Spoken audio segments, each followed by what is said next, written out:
Just like in big cities, we are attached to the sound vibrated by the cinema artist.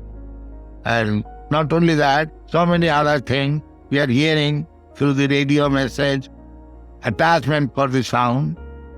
And because it is material sound, we are becoming materially entangled.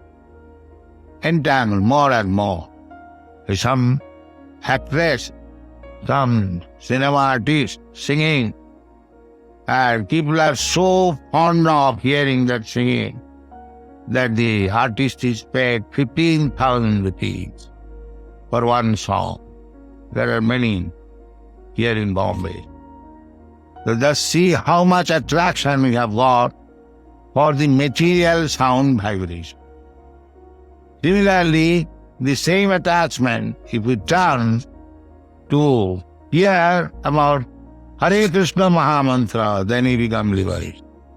The same sound. One is material, one is spiritual. So we practice to be attached by the spiritual sound vibration. Then your life will be successful. You have already attachment for sound. Now, just transfer this attachment for spiritual sound. Then your life will be successful. This is Hare Krishna movement. Teaching people how to transfer the attachment from materials. Chant Hare Krishna and make your life success. That is required. This is the propaganda of the Hare Krishna movement or Krishna consciousness. Thank you very much. Hare Krishna.